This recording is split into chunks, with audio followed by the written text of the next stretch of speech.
Entonces, si les parece bien, vamos a hablar de tres cosas. La primera, un poco sobre el ser humano y su dignidad. Creo que es importante entrar por ahí, ¿no?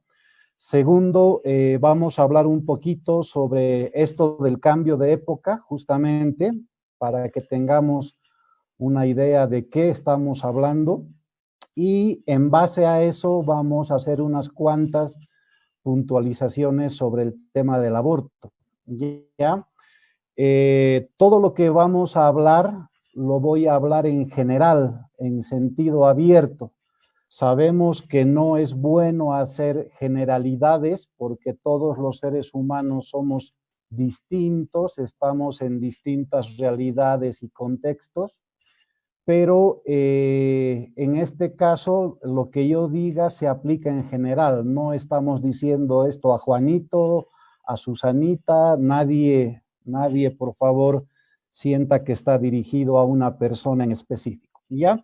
Y al final de estos tres puntos, que los voy a exponer muy breve y muy sintéticamente, creo yo que lo más importante de esta tarde ha de ser crear un espacio para comentarios, para preguntas de las personas que nos están honrando con escucharnos, con vernos, y vamos a intentar esbozar una serie de respuestas, sabiendo que siendo temas tan grandes, pues las respuestas siempre quedan cortas, ¿no?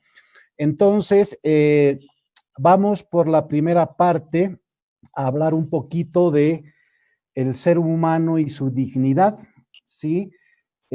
Para hablar del tema de cambio de época, para hablar del tema del aborto, creo yo que es imposible hablar a cabalidad de estos temas si no hurgamos un poquito, si no escudriñamos un poquito en el tema de lo que es el ser humano y de lo que es su dignidad, ¿ya? Permítanme acá, quienes nos están viendo, escuchando, que recurramos en primer lugar a una visión religiosa, a una visión cristiana, porque creo que de aquí salen elementos bien importantes que inclusive gente que no sea religiosa, que no sea cristiana, también los puede tomar en cuenta. Y de hecho hoy en día hay muchas corrientes de gente no creyente o de gente no cristiana que también maneja estas ideas, ¿ya? Entonces, una primera idea que creo que es importante, de las muchas que pueden haber, que hay que recordar hoy día, es que el concepto de Dios que maneja el cristianismo en general, sea católico, sea evangélico, protestante, etcétera, es que Dios es una relacionalidad, una palabra medio rara, ¿ya? No vamos a hablar hoy día de que es el Padre, el Hijo, el Espíritu, las personas, etcétera, sino que creo que hoy día es importante concentrarse en la idea de la relación, ¿sí? Quienes tengan pareja, quienes estén viviendo con una persona, eh, obviamente cada uno, cada una somos una persona, pero lo que hace nuestra vida en común es nuestra capacidad de relacionarnos, ¿verdad? Eh, Distinto es un hotel a un hogar. En el hogar las personas interactúan, hay un cierto nivel de relaciones, pero en un hogar, en una relación de pareja, en un matrimonio, por ejemplo, se espera que ese nivel de relacionalidad, de relación entre las personas, sea más grande, sea más fuerte, tenga ciertas características. Yo tengo amigos de colegio, tengo amigos de universidad, tengo amigos de trabajo y tengo una relación con ellos, pero la relación con mi pareja es distinta, tiene otro matiz, ¿verdad? Menos mal, si no viviríamos en una sociedad medio complicada, ¿no? Eh, Dios en su esencia, si bien nos dice la Biblia que es amor, en su esencia es una relacionalidad. Esa idea es muy fuerte y es muy importante y a momentos la pasamos de algo. Voy a hablar un poquito en broma, pero no es que el padre está ahí jugando sus cartas, no es que el hijo está viendo la tele y el espíritu está soplando por ahí, como a veces se podría entender, sino que los tres, lo que hace que sean la Santísima Trinidad, lo que hace que sean un solo Dios, es esta potencia, es esta fuerza de su relacionalidad. ¿Ya? El Padre ama tanto al Hijo y al Espíritu, sale de sí totalmente, se vuelca sobre los otros dos, que se vuelven uno, y lo mismo el Hijo y el Espíritu, ¿no? Siendo tres, son uno. Lo mismo pasa en nuestros matrimonios. Yo, varón, salgo de mi yo me quiero mucho, me amo mucho, pero por el matrimonio yo libremente me comprometo a salir al encuentro de mi esposa, ella sale a mi encuentro, y esa fuerza, ese poder de salir, de relacionarnos, nos vuelve uno solo. Esto es impresionante, ¿ya? Y obviamente es tan grande que nuestro pobre cerebro ya pues no alcanza a entender, ¿no? Sigue siendo un misterio todavía, pero ya algo entendemos, ¿no? Siendo dos, nos volvemos una sola carne, un solo matrimonio, ¿no? Esa primera idea creo que es importante recordarla en esta tarde. Una segunda idea, que de ahí sale también, es que el ser humano, así como dice la Biblia, es imagen de este Dios, es semejanza de este Dios. Somos los únicos en toda la creación que tenemos esta categoría, esta altura, digamos, ¿no? Ni las plantas, ni los animales, ni los minerales, ni las estrellas, ni lo que sea. Nos dice la Biblia un tema central, que el ser humano fue creado a imagen y semejanza de Dios. ¿Qué significa eso? Que al igual que Dios, somos una persona. Yo, Sergio, soy una persona. Tú, Susana, eres una persona. Juan, Pérez, quien sea de quien hablemos, un ser humano es una persona. Y en ese sentido estamos completos, no nos falta nada, ¿sí?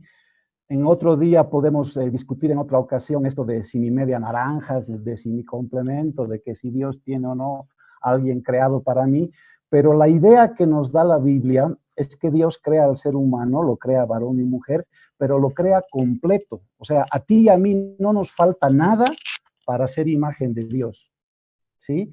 No es que un día seremos imagen de Dios, no es que un día portándome bien, voy a ser imagen de Dios. Y esto, por ejemplo, ya anticipándome al final de la conversa de hoy, se aplica también en el tema del embarazo. A ese cigoto, a ese embrión, no le falta nada, ya está completo como ser humano y como imagen de Dios. Es diferente el hecho de que siendo completos, habiendo sido creados a imagen de Dios, estamos invitados a vivir un camino, a vivir un proceso de plenificación. Eso es distinto, ¿ya? Dios está completo y está pleno, no le falta nada, es todo amor. Nosotros humanos, creados a su imagen y semejanza, estamos completos, no nos falta nada, somos imagen de Dios, pero estamos invitados a plenificarnos, a caminar un proceso, a transitar un proceso en el que vamos a crecer. Ahora ustedes me preguntarán, ¿y en qué vamos a crecer? ¿En qué consiste el proceso? Vamos a crecer en nuestra relacionalidad, justamente. ¿Ya? Voy a explicar eso con más calma. Cuando Dios crea al hombre y a la mujer en la Biblia, ¿se acuerdan el Génesis? Ahí están Adán y Eva, que es una imagen de lo que fue el inicio de la humanidad, obviamente. Entre las muchas cosas que Dios les dice a Adán y Eva, les dice, sean fecundos y sometan la tierra, ¿verdad? Y les dice en tono de orden, de mandato, sean fecundos y sometan la tierra. ¿Qué significa que estamos invitados a planificarnos? Significa, por un lado, que estamos invitados por Dios a transitar el camino de la fecundidad. Yo, Sergio, hace 20 años no tenía esposa. ¿verdad? Me he casado hace 14 años, hemos enamorado un tiempo antes, pero hoy día mi relacionalidad con una persona, en este caso mi esposa, ha crecido en fecundidad, se ha planificado. Yo hace 20 años era Sergio, estaba completo como ser humano, pero al casarme con mi esposa, al vivir con ella, al tener una relación diaria, al trabajar esa relación, al cultivar esa relación, yo me he ido planificando, ella también, obviamente. ¿Se entiende el ejemplo? Yo hace 20 años era soltero, ahora estoy casado. Hace 11 años con mi esposa tenemos una hija. Los primeros 2 años no teníamos hijos, ¿verdad? Y nos estábamos planificando. Pero el hecho de tener una hija a los dos nos ha abierto una nueva dimensión de relaciones, de planificación. Con mi esposa me estaba planificando como esposo, ella como esposa conmigo, pero ahora con nuestra hija nos estamos planificando además como papá y como mamá, ¿se entiende? Entonces, Dios ha creado la fecundidad, nos ha invitado a la fecundidad porque eso nos planifica, nos hace más personas, nos hace más llenos de lo que ya tenemos, pero que va creciendo. Es como la levadura en la masa, ¿no ve? Le pones un poquito y hace que la masa se infle, ¿sí? Entonces, Dios ha querido que nosotros crezcamos, lleguemos a la plenitud como personas a través de la fecundidad, a través de la relación. Y también le dijo a Adán y Eva, sometan la tierra. Para que todo eso suceda, usen del mundo, obviamente con cerebro y con prudencia y con coherencia, para que eso pase. ¿Ya? Estas ideas son así bien rapiditas, pero son sumamente importantes. Y quiero acabar este primer punto introductorio con una ideita que es bien fuerte, ¿ya? Estamos en esta tierra de paso. Todos vamos a morir sin ánimo de ser catastrófico y mucho menos en esta época del COVID, ¿ya? Estamos de paso. El que más y el que menos, el más alto, el más bajo, el más flaco, el más gordo, el más platudo, el más... Todos estamos de paso. Vamos a morir un día. Ojalá que muramos en las mejores condiciones, ¿sí? Pero, ¿qué va a pasar después de la muerte? Si tú no eres creyente, eres medio materialista, obviamente pensarás que te vas a deshacer y qué sé yo, pero si eres creyente y crees en un más allá y desde una visión cristiana, entendemos que vamos a llegar a la presencia de nuestro Creador, el que nos invitó a esta vida y el que nos llamó a su lado para la eternidad, ¿verdad? Pero aquí hay un punto que es bien delicado y que a veces mucha gente no lo toca porque a veces no lo ve o porque a veces no lo quiere tocar, ¿sí? Hemos sido creados completos aquí en la tierra y hemos sido creados para planificarnos, ¿sí? En la idea de Dios, en el plan de Dios, está que todas y todos nos planifiquemos al máximo posible, al 100%. Pero puede pasarnos, si somos mediocres, si somos flojos en este camino de planificación, que muramos no plenamente, no totalmente planificados, ¿ya? ¿Qué significa esto? Que cuando partamos de esta vida y lleguemos a la presencia de Dios, no todos y todas estaremos, a ver si lo digo bien, si hablamos de cercanía de Dios, no todos estaremos tan cerca o tan llenos de Dios. Voy a explicarlo mejor. Si yo agarro una copita pequeña de vino, una copa de cristal, y le echo vino, el vino que entra en esa copa es pequeñito, es poco, es poca cantidad. Si yo agarro un vaso un poco más grande que la copita, obviamente en ese vaso se puede echar mucho más vino, entra más vino, ¿verdad? Si yo agarro un balde, una cubeta, a esa cubeta le puedo meter mucho más vino, tal vez 2, 3, 4, 5 botellas de vino. Si yo agarro un tanque de agua de estos de 5,000 litros, obviamente la cantidad de vino que entre va a ser impresionante, ¿verdad? En nuestra vida, está en nuestras manos, ese es el libre albedrío que tenemos, el que nosotros seamos una copita, seamos un vaso, seamos un balde, seamos un tanque de 5,000 litros. Dios nos ha confiado a nosotros la tarea y la función de planificarnos.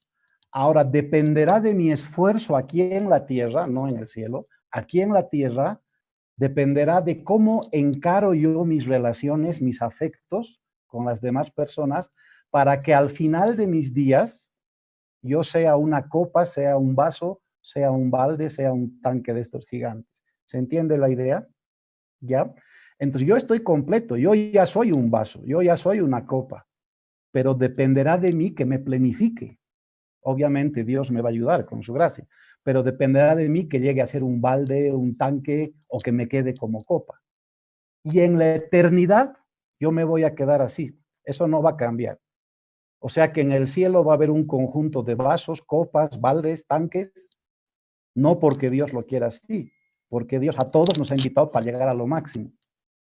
Pero nosotros en nuestro libre albedrío nos vamos autoplanificando según vemos conveniente. En primer mensaje, hay que rajarse, hay que esforzarse, ¿no?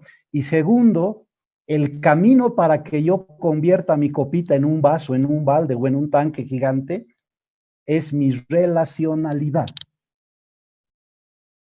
Está bien que yo me ame, el amor propio es muy bueno, es el punto de partida, pero ¿qué va a hacer que mi copita se vuelva vaso, balde o tanque?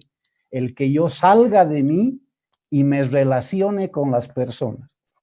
¿Por qué? Porque soy imagen de Dios. ¿Se entiende? ¿Estamos bien hasta ahí? Ya, medio densa la cosa, pero creo que era importante para lo que vamos a hablar después. Entonces, dicho eso, rápidamente vámonos al segundo punto, que es hablar un poquito de lo que se está llamando ahora el cambio de época, ¿sí? Otra gente habla de la agenda globalista, otra gente está hablando del famoso y antiguo nuevo orden mundial, que se puede entender de muchas formas, y mucha gente está hablando de este cambio de época, a veces también sin darse cuenta de que está refiriendo a muchas cosas de las anteriores, ¿ya? Nuevamente, de lo que se llama actualmente cambio de época, yo solamente voy a sacar unas ideitas que nos van a servir para que luego hablemos del tema del aborto. Entonces, ¿de qué estamos hablando cuando hablamos de cambio de época? Que lo van a escuchar en la radio, en la televisión, en un montón de presentaciones. Lo primero que se escucha es que mucha gente dice, con esto de la pandemia y del COVID ya nada va a ser igual, estamos entrando a una distinta época de la humanidad, ahí surgen muchas teorías de la conspiración, del fin del mundo, que si la vacuna, que si el sello en la frente, que si Soros, que aquí, que allá, etcétera. Pero lo que se está hablando es que estamos viviendo un cambio de época. Esto no es de ahora, esto ya viene antes de la pandemia, ya viene desde antes del tema del COVID, de la cuarentena y de la posible crisis económica que muchos están augurando, que obviamente tiene mucho de realidad. Esto ya venía de antes, ¿no? Y hay muchos estudios, hay muchos teóricos que están hablando de lo que hoy en día se llama la posmodernidad, ¿verdad? Para mucha gente, hasta finales del siglo XX, principios del siglo XXI, hemos vivido la época de la modernidad, que estaba muy marcada por el pensamiento y por el racionalismo, ¿no? Ustedes y yo en el colegio hemos llevado física, química, matemáticas, en la universidad hemos llevado materias, ¿no? Y toda esta lógica de estudios se fundamenta en la lógica positivista, en el cartesianismo, ¿no? En la lógica de que solo es verdad lo que es científicamente demostrable. Si no, no haríamos las benditas tesis en la U, ¿no? Que tanto nos rompen la cabeza, ¿no ve? Esta lógica humana de afirmar que solo es verdad lo que es científicamente demostrable, esta lógica de confiar en la ciencia humana para que nos lleve a la felicidad y a la vida completa, plena, satisfactoria, esta lógica, dicen muchos estudiosos, ha hecho crisis. Ya mucha gente ya no cree en eso, ¿no? Mucha gente ya no cree que la técnica y la tecnología por sí sola nos vaya a dar la felicidad. Somos la época que tiene más tecnología, pero somos la época en la que más se suicidan las personas y somos la época en la que las guerras han matado a más personas, ¿no? Ni hablar tema del aborto. Entonces, hay una crisis de confianza en la ciencia, en la tecnología. Y por eso muchos a esta época le han llamado la época de la posmodernidad. ¿Qué significa eso? Significa varias cosas. La primera la he puesto ahí en el bullet que ven en la pantalla, es que actualmente, y tal vez quienes seamos un poco mayores en edad de los que estamos ahorita en este contacto, lo percibimos más porque lo hemos vivido y tal vez quienes sean más jóvenes no lo perciban tanto porque obviamente son procesos de vida, pero antes, cuando les digo antes, hablo de 30 años atrás, 20 años atrás, antes era muy común hablar de la verdad, ¿no? Dime la verdad, ¿cuál es la verdad sobre esto? ¿No? ¿Por qué? Porque a través del positivismo y del cartesianismo y de la ciencia vivíamos en sociedades que nos decían que se podía encontrar la verdad y demostrarla además, ¿no ve? Entonces, inclusive hasta en el campo de los afectos, ¿no? Dime la verdad, ¿me amas o no me amas? ¿No? Pero hoy en día esta forma de pensar ya ha hecho crisis y esto se ve mucho más frecuente en las generaciones más jóvenes, ¿no? Y hoy en día ya no se quiere hablar de verdad, ¿no? Y la palabra que ustedes van a escuchar muy frecuentemente es depende, ¿no ve? Tal cosa, depende pues, ¿no ve? Es que depende. ¿Quién te ha dicho? ¿Para qué? ¿De cómo? ¿No? Y hay un sentimiento en la sociedad no de querer encontrar otras verdades, ojo con eso, ¿sí? Ah, esta es tu verdad, ¿no? La mía es esta, ¿sí? Pero en el fondo, ¿esto qué te está diciendo? Que en el fondo todo da igual. Y estamos entrando en la época, ya hemos entrado en la época de lo que se llama el relativismo. Es decir, más que hayan muchas verdades, es que todo da lo mismo. Ese es el relativismo, ¿no ve? ¿Quieres cortarte un brazo? Tu problema, pues tu vida, ¿no ve? Me da igual, ¿no? Mientras no me jorobes a mí, no hay lío, ¿ya? Que no hay una verdad, es como tú la piensas, ¿no ve? Entonces, una primera idea de este cambio de época es que se ha pasado de las verdades absolutas a creer que todo da lo mismo, o sea que no hay una verdad absoluta. Y al no haber verdad absoluta, no es que hay varias verdades, sería contradictorio, es que todo da igual. ¿Por qué? Porque todo es relativo. ¿No ve? Es que antes era así. Ah, antes pues. Es que ahora es diferente. Y mañana va a ser otra cosa. Entonces ya está. ¿No ve? Es la generación del qué me importa. ¿Sí? Es un primer elemento. Un segundo elemento que viene unido al primero es que hemos pasado de lo que decíamos, del racionalismo, del buscar la verdad con el cerebro, al sentimentalismo. Esto lo van a ver en el Facebook, lo van a ver en el WhatsApp. Antes se ponía yo pienso, ahora se pone yo siento, ¿no ve? Y estamos en la generación de los ofendidos, ¿no ve? Todo nos ofende. ¿Por qué? Porque me afecta a mi corazón, a mi sentimiento. ¿Cómo me vas a decir blanco? ¿Cómo me vas a decir negro? ¿Cómo me vas a decir gordo? ¿Cómo me vas a decir flaco? Porque yo siento tal cosa, ¿no ve? Indistintamente de lo que pienses o de lo que yo pienso, ¿ya? Tercero, es un cambio de época que involucra, a ver si lo explico bien, nuestros abuelos, nuestros papás, nosotros tal vez, quienes tenemos un poco más de años, éramos de la generación de la planificación, del progreso, del desarrollo. Hay que crear una gran nación, hay que hacer una gran familia, hay que, etcétera, ¿no? Hay que ir hacia adelante, hacia el futuro. Este cambio de época también ha hecho crisis con esa idea. y ahora ya no importa el futuro, porque ese es un término absoluto, es una idea absoluta. Todo es relativo, todo depende de lo que yo siento. Por lo tanto, lo único donde yo puedo moverme actualmente es el hoy, es el ahora, es el presente. Ahorita estamos entrando ya casi al mes de agosto y es más que seguro que van a empezar los chaqueos en todo el país, ¿no ve?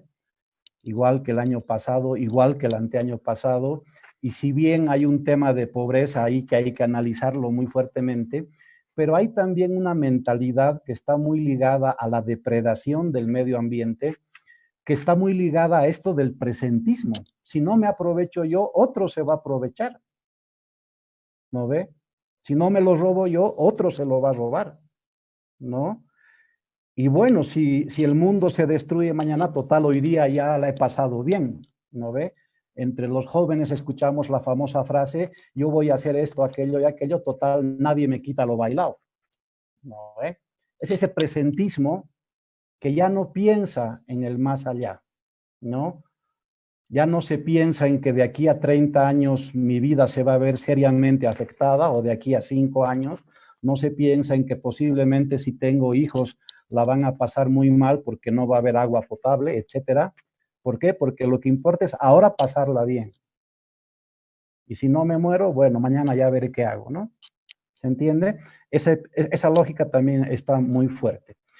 Y otra idea que sale de ahí, que tiene también consonancia y muy ligada al tema del aborto, ya van a ver luego por qué, es el tema de que ya no se quiere hacer caso.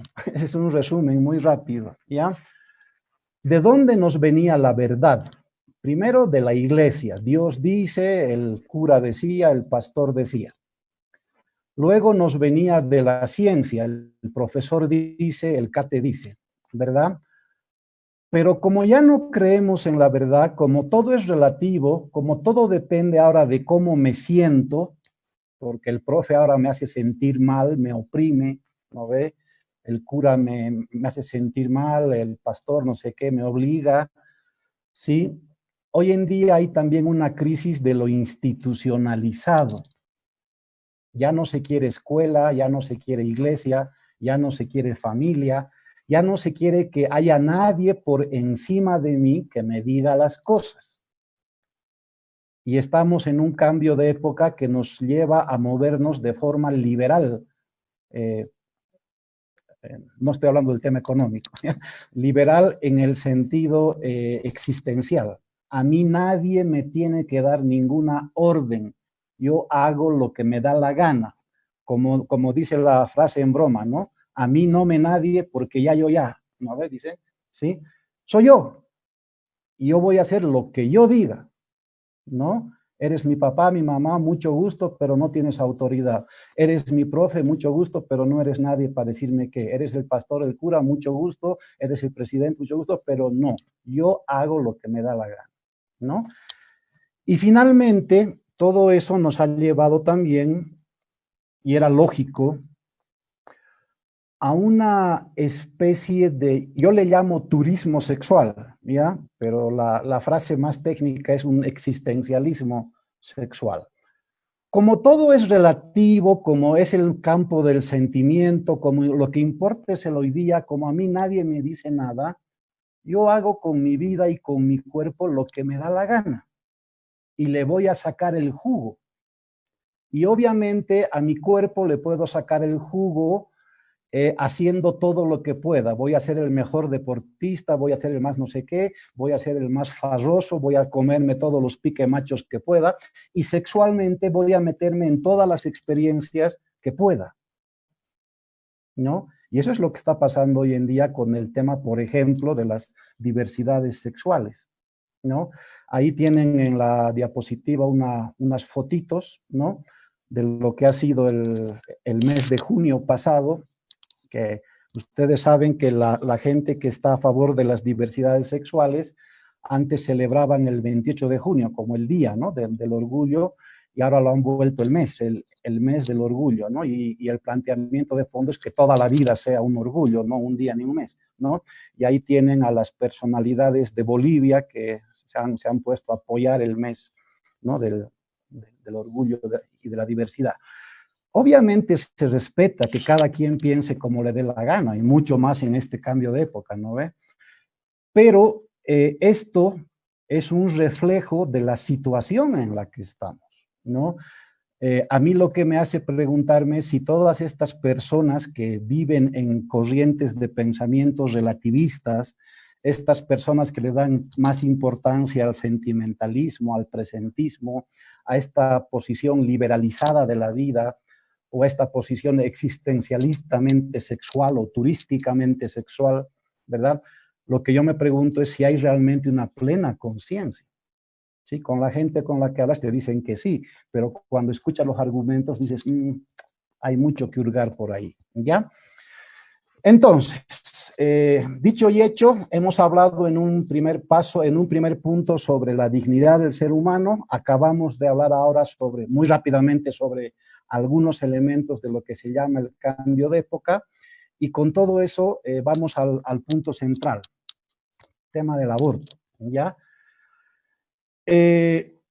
Estoy colocando ahí como preguntas porque creo que, o sea, espero que sean más bien desafiantes para que luego dialoguemos con ustedes, con quienes quieran compartir preguntas, comentarios. Voy a soltar una serie de preguntas que van a ir en relación con lo que he hablado antes y que espero que nos den algunas pautas para dialogar, para conversar. Primera pregunta, ¿por qué concebir un hijo entonces? ¿No? Son preguntas medio obvias, lo sé, van a disculpar, pero creo que son importantes. ¿Por qué concebir un hijo? ¿Sí? En el modelo, en la concepción cristiana, y si alguien que esté escuchando es cristiano, cristiana, ¿por qué concebir un hijo? No para qué, ¿por qué? El para qué te refiere al sentido, el por qué al motivo. ¿Por qué concebir un hijo? ¿Cuáles son los motivos que tendríamos para concebir un hijo? ¿Verdad? Si pensamos que nuestra vida está completa, no hay por qué concebir un hijo. No me falta nada, ¿verdad? Pero si creemos que hemos sido creados para planificarnos a través de la relacionalidad, cambia la figura. ¿Sí? Cambia, hay un motivo. No es que yo tenga un hijo para usarlo, para que me haga más persona, no voy por ese lado. Pero me puedo dar cuenta, puedo asumir la idea de que yo, Sergio, con mi pareja, podemos ser el medio, podemos ser el instrumento para que un ser humano venga a este mundo y poderlo amar, poderlo querer, poder salir de nosotros para darle vida, para darle amor, para hacerlo más persona, ¿no? Sería una idea, por ejemplo, muy interesante.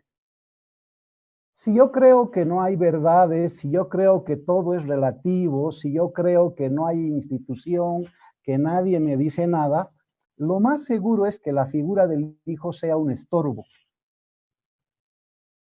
¿sí? O en el mejor de los casos, sea un objeto que me sirva para mis sentimientos, ¿no? Este es un punto muy interesante para el debate, por ejemplo, con las parejas homosexuales y lo que están ahora pidiendo con el famoso, entre comillas, derecho de adopción de un hijo, ¿no? Si tú ves al hijo como alguien digno, creado por Dios a través de ti, tú eres co-creador, ¿verdad? Si tú ves al hijo como alguien al que vas a amar, con el que te vas a relacionar, pero para su bien, ¿verdad? Es una cosa. En cambio, si tú ves al hijo como el objeto que me va a dar satisfacciones, es otra cosa. Ahí están los puntos de vista que están en juego, ¿ya? Que es mucho para discutir también. Segunda pregunta, ¿por qué abortar un hijo? No. Si tú lo ves desde una lógica de la dignidad humana, cuando tú abortas un hijo, es grave, muy grave. Es grave no solamente porque estás eliminando una vida humana, normalmente de formas muy dramáticas, dolorosas y horribles, porque son descuartizados, inyectados, asfixiados, etcétera, ¿no? Las formas y tipo de aborto que hay.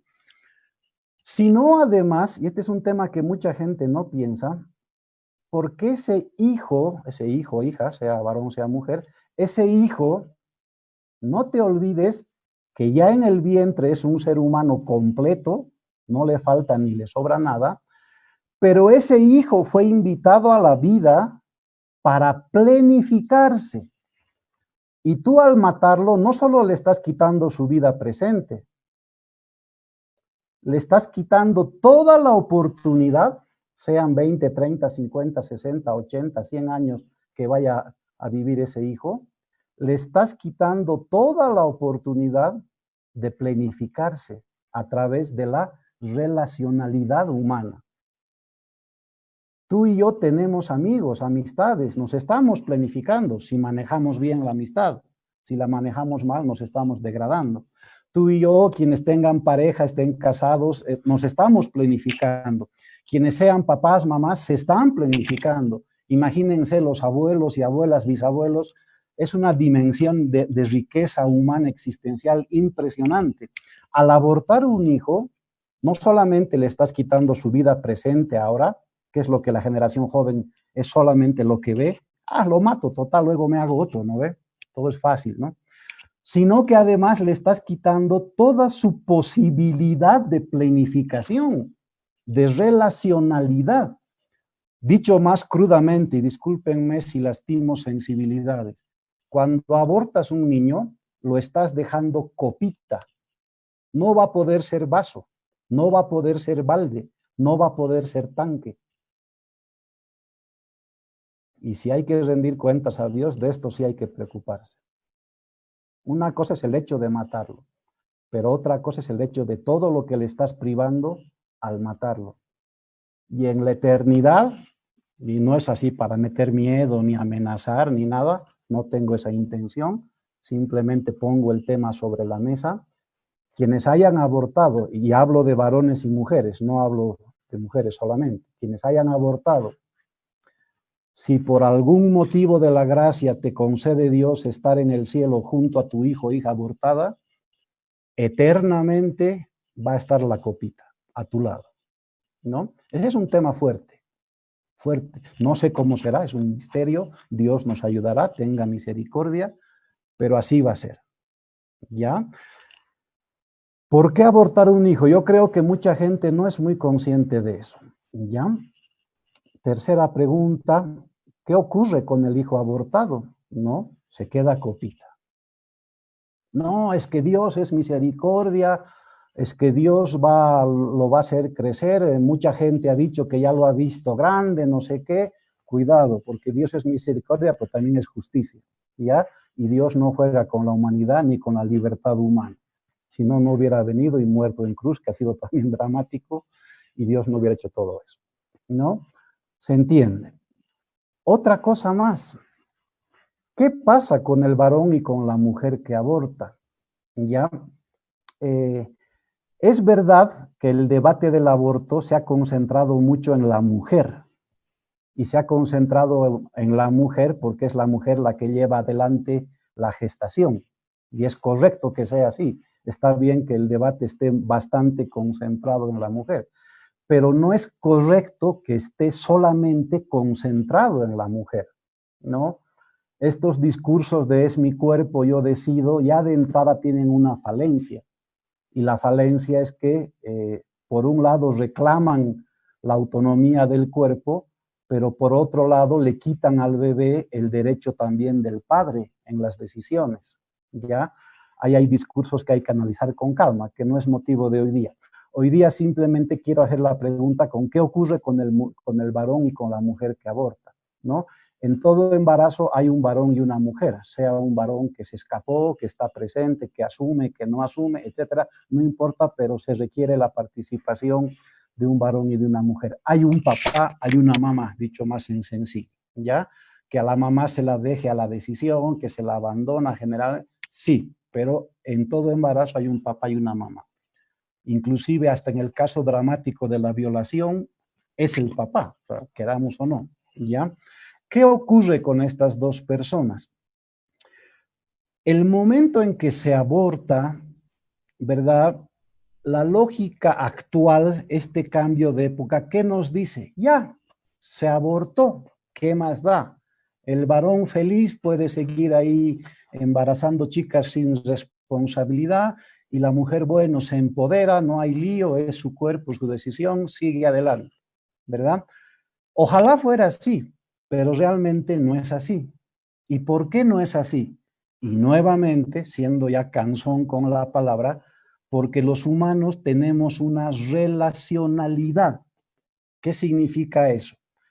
Una cosa es el hecho de abortar nuevamente. Ya, vamos a la clínica, sea privada, sea pública, sea legal, sea ilegal, clandestina, sea en tu casa con misoprostol, como te dé la gana, procedes al aborto. Muere el niño o la niña que estaba en tu vientre, no importa en qué momento de la gestación. El hecho de que se decida matar al niño o a la niña ya tiene un efecto en la persona, en la mamá y en el papá. Y aquí creo que es importante introducir en el tema del aborto, un tema que a veces no se habla mucho, que es el tema del efecto del aborto en los varones. Tiene un efecto tremendo y devastador. Enseguida voy a citar por qué, así como en las mujeres, lógicamente. ¿Ya? Ese varón y esa mujer que han decidido abortar, o en el caso del varón que haya decidido desentenderse y dejar a la mujer a su suerte con el tema, dado que somos seres relacionales, en nuestro interior, en nuestra emoción, en nuestro afecto, en nuestro ser imagen de Dios, queda roto, queda partido. Eso no se cura, eso no se sana, ¿verdad? Tanto en el varón como en la mujer. Pero además, y esto lo dicen mucho los psicólogos y los psiquiatras que trabajan en esto de la depresión posaborto, además, lo que queda marcado en lo profundo del ser humano es el hecho de que no va a haber relacionalidad. No vas a ver a ese niño en tus brazos, no lo vas a ver yendo a la guardería, no lo vas a ver yendo al colegio, no lo vas a ver en su juventud, no lo vas a ver cuando sea grande, no vas a ver a tus nietos, etcétera. Y todo eso ocurre en el varón y en la mujer. En la mujer generalmente se ha clicheado la cosa con el tema de la depresión postparto, pero también influye en el varón. La masculinidad es distinta a la feminidad, ¿verdad? Y en el varón está muy marcado el hecho de la trascendencia, ¿sí? Y hay también mucho suicidio, hay también mucha depresión en varones por estos temas. Quiero decirlo al revés, no es que abortas y ya, no es que todo da igual, no es que vivimos el presente, no es que no es un ser humano, no es que lo que sea, es que soy pobre, no es que mi cuerpo yo decido. Puedes ponerle el argumento que tú quieras, pero el hecho de abortar un hijo, primero produce un efecto gravísimo en el hijo, el que ya he citado, pero también produce efectos existenciales en el varón y en la mujer que aborta, ¿no? Y un varón y una mujer que existencialmente están rotos por dentro, no van a poder crear una sociedad sana y limpia, ¿ya? Entonces el aborto también afecta a la sociedad, ¿no? No puede proponerse como una alternativa de viabilidad social como ahora se la quiere proponer, ¿no? Y por eso es que ahora, y ya voy terminando, hay toda una discusión, ¿no? La gente que está a favor del aborto dice que no hay problema, que es parte de la vida, que los que lo entienden así son unos cuadrados, cuadriculados, que no manejan la ciencia, que la religión no debería meterse con estos temas, ¿no? Y nos dicen ustedes en vez de pro vida son pro parto, porque solo les interesa la gestación y el nacimiento y después no les importa que sufra hambre, que la pase mal, que no tenga calidad de vida. Y la gente pro vida, a veces hay gente que sí puede volverse medio fundamentalista, ¿no? Y dice, es que la Biblia dice pecador y no sé qué, pero la gente pro vida está consciente de que la vida no es solo la gestación y el parto. O sea, hay toda una conciencia, lo que les decía antes, que somos seres completos, pero para planificarnos, para recorrer un camino. En ser pro vida no es solamente defender la gestación y el parto, es defender todo el proceso existencial de la vida humana, ¿no? Hay una discusión sobre eso y depende en qué lado te encajas, ¿no? Y la última discusión que se ha puesto muy de moda es si eres pro derecho o eres antiderecho, ¿no? Existe el derecho a la vida, es parte del marco internacional de los derechos humanos promulgados por Naciones Unidas, pero las mismas Naciones Unidas con el tema de los derechos sexuales y reproductivos están luchando y batallando ahora para que también exista el derecho al aborto, por ejemplo, ¿no? Una especie de bipolaridad, una esquizofrenia en Naciones Unidas. Y los grupos que son pro aborto y pro derechos sexuales reproductivos nos dicen, ustedes son antiderechos, ¿no? Porque están en contra del derecho de la mujer a decidir y todo esto. Estas dos últimas preguntas sobre si somos pro vida o pro parto o si somos pro derechos o antiderechos, se entiende desde la lógica del cambio de época, ¿no? Y para eso venía la explicación anterior. Si tú eres de la época en la que crees en una verdad, en un absoluto, en un Dios que te ha creado a imagen y semejanza, en un Dios que te ha creado completo, pero para planificarte, obviamente eres pro vida, no puedes no ser pro vida. No puedes creer que la muerte apoya o ayuda en ese proceso de planificación. No solo el aborto, la eutanasia, el suicidio, la pobreza misma que hace que la gente no viva en condiciones plenas, etcétera, ¿no?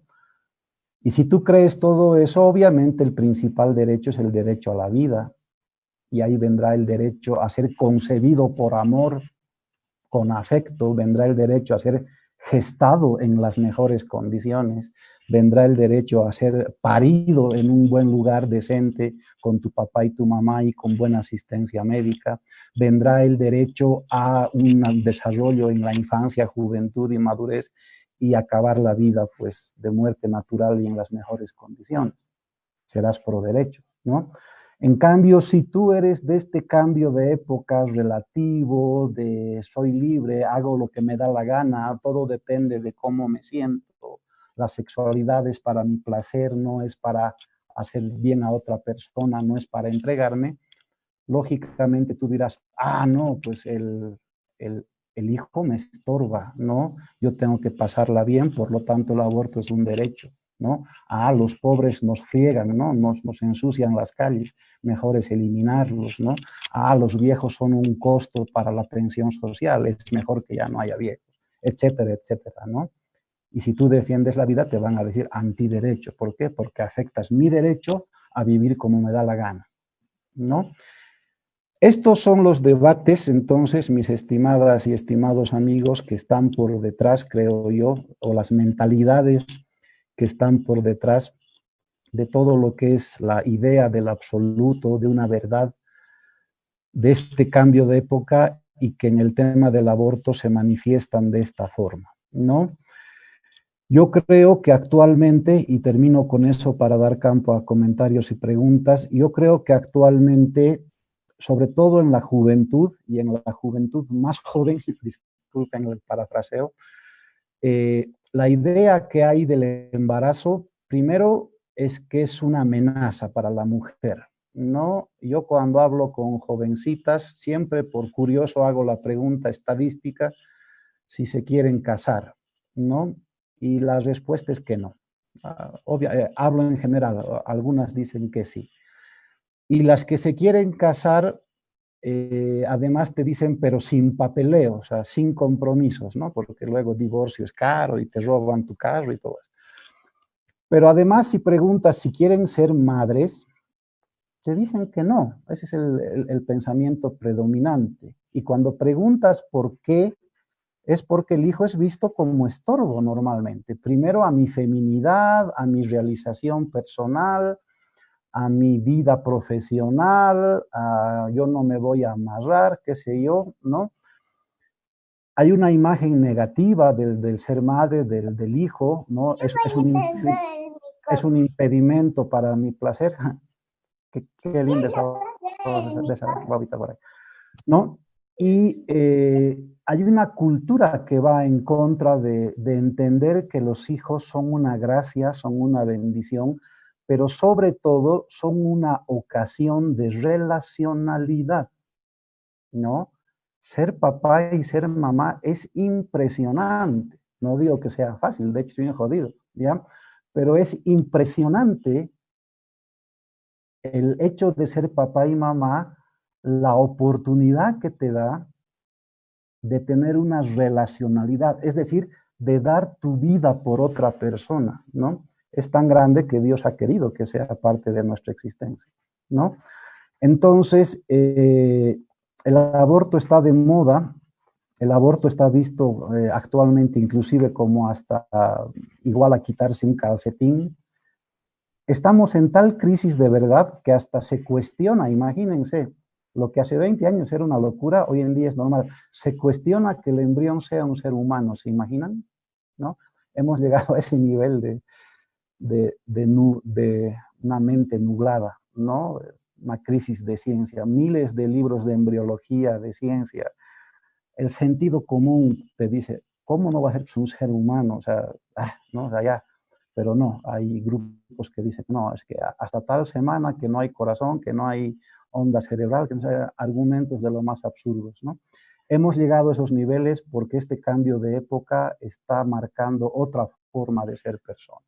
Bueno, me quedo ahí, no sé si en vez de aclarar he nublado la cosa, pero la intención era lanzar un montón de ideas para que ahora podamos conversar con ustedes. Yo me callo ahí y doy espacio a comentarios, preguntas, entonces les pido a mis amigos, amigas, administradores que no sé cómo se va a manejar esta partecita. Adelante. Gracias, Sergio. Gracias a todos los que continúan esta conferencia. Les invitamos a que puedan hacer sus preguntas si las tienen o algún comentario aquí en el chat para poder iniciar esta ronda en la cual debemos aprovechar, ¿no? Ya que Sergio puede disipar algunas dudas o ustedes también pueden hacerle conocer alguna inquietud. Todo es bienvenido para que podamos aprovechar este tiempo de la conferencia. Estimada Yajaira, aclarar a todos los presentes que las preguntas las pueden hacer por medio del chat de esta reunión de Zoom. Escríbanos el mensaje, por favor, y nosotros nos vamos a encargar de leer la pregunta y que Sergio pueda responderla. Mientras nos van llegando las preguntas, me voy a tomar la atribución de hacer la primera, por favor. Sergio, al final de tu presentación mencionabas que justamente la gente que apoya el aborto, la gente que va en contra de la vida, son anticiencia. O sea, lo que por años la humanidad ha dado por sentado, porque la ciencia lo ha demostrado, algo tan obvio como que los hombres nacen con pene y las mujeres con vagina, tan obvio, tan evidente, lo niegan, tratan de distorsionarlo, las explicaciones que dan son sumamente vagas, fantasiosas y sacadas totalmente de lo que es lo científico.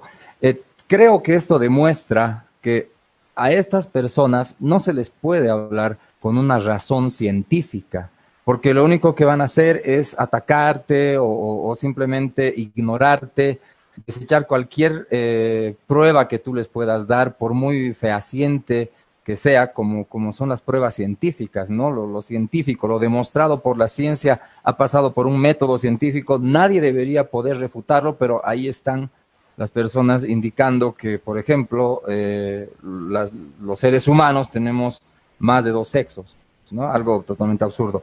Entonces, mi pregunta para ti es, ¿tú crees que tal vez al ver que yo estoy frente a una persona que tiene este tipo de ideas, me puede desechar o no tomarme en cuenta el tema científico. ¿Puedo llegarle por el tema de Dios?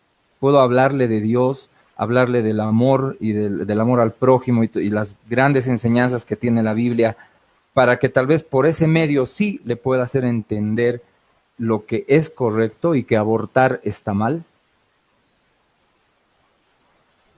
Gracias por la pregunta. Ahí en tu pregunta hay por lo menos, bueno, hay muchas preguntas dentro de tu pregunta. Voy a intentar ir un poquito en orden. A ver, respecto a la ciencia primero, ya, yo creo no equivocarme al afirmar que el concepto de ciencia actualmente está en crisis, ¿ya? ¿Por qué?